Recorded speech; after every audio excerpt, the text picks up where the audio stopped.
అధికార పార్టీ నాయకులు ఆదివారం రోజున వెంగళరావు నగర్ డివిజన్లో ప్రచారం నిర్వహించారు. టీఆర్ఎస్ పార్టీ ఏం అభివృద్ధి పనులు చేయలేదని వాళ్లు తప్పులు ప్రచారం చేయడం జరుగుతుంది. స్థానికంగా ప్రజలకు తెలుసు టీఆర్ఎస్ పార్టీ ఎన్ని అభివృద్ధి పనులు చేశారు, ఎన్ని సంక్షేమ పథకాలు అందించారు.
కాంగ్రెస్ నాయకులు వెంగళరావు నగర్ డివిజన్ జవహర్ నగర్ బస్తీలో తిరగడం జరిగింది. ఎవరో కార్పొరేషన్ చైర్మన్ అంట, ప్లస్ వేరే డివిజన్ కార్పొరేటర్లు ఈ డివిజన్ లో తిరిగి టీఆర్ఎస్ హయాంలో ఎటువంటి అభివృద్ధి పనులు కూడా జరగలేదని చెప్పి ఈ రోజు ప్రచారం చేస్తున్నారు.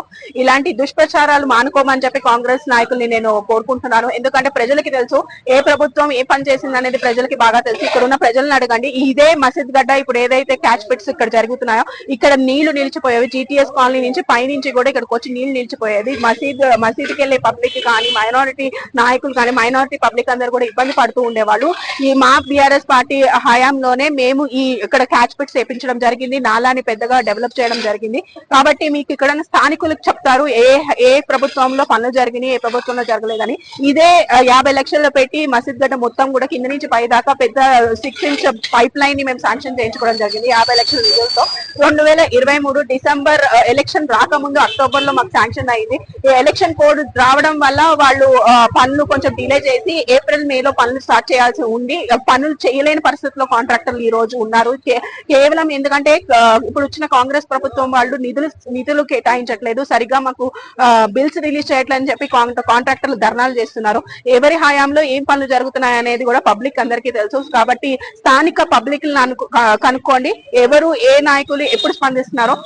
కేవలం ఇప్పుడు ఏదో బైపోల్ ఉంది, బై ఎలక్షన్ వస్తుంది అని చెప్పి కారణంతో సంబంధం లేని కార్పొరేషన్ చైర్మన్లు గాని, సంబంధం లేని మంత్రులు గాని ఇక్కడ తిరిగినంత మాత్రాన పబ్లిక్ వాళ్ళని నమ్మే దిశలో లేరు. కాబట్టి మేము సీరియస్ గా హెచ్చరిస్తున్నాం. ఏదైనా ఉంటే అభివృద్ధి చేసి చూపియండి. మీరు ఇస్తానన్న 6 గ్యారెంటీలు అమల్లోకి తీసుకొచ్చి పబ్లిక్ లో ఓటు అడగండి.